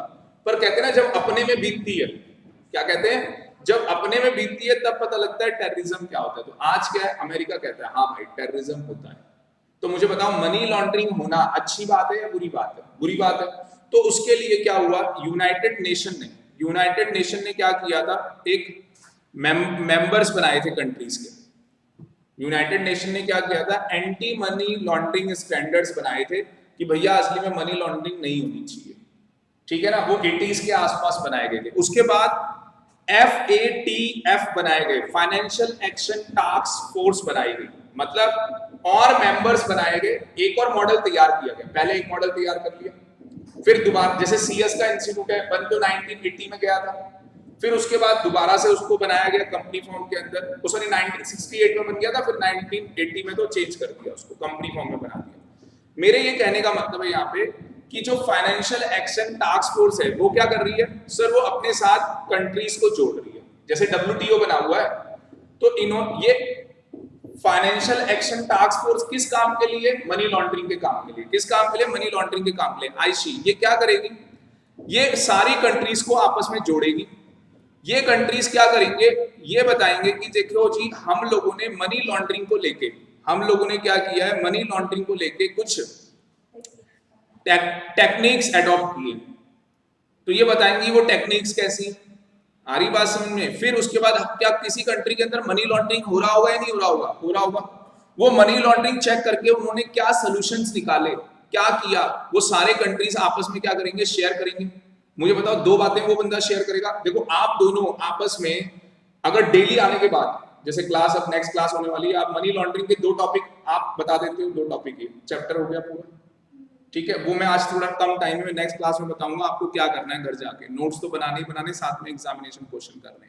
तो बस ये कुछ नहीं है, इसमें बोला गया कि इससे क्या होगा? अवेयरनेस आ जाएगी। जितनी भी कंट्रीज हैं जो क्या है, इस FATF की क्या है, मेंबर है, उनको अवेयरनेस आ जाएगी। पर आप यहाँ पे देखोगे नॉन मेंबर्स के लिए भी लिखा है, क्योंकि हम चाहते हैं कि जो इसके मेंबर नहीं है वो भी इसके क्या बने?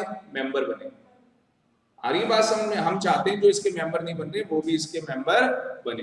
तो इस चैप्टर में इतना ही। Thank you very much. Next class के अंदर नेक्स्ट चैप्टर स्टार्ट करेंगे और वो नेक्स्ट क्लास में ही खत्म हो जाएगा, लीगल मेट्रोलॉजी एक्ट। वो भी एक ही क्लास का चैप्टर है। हाँ जी, ये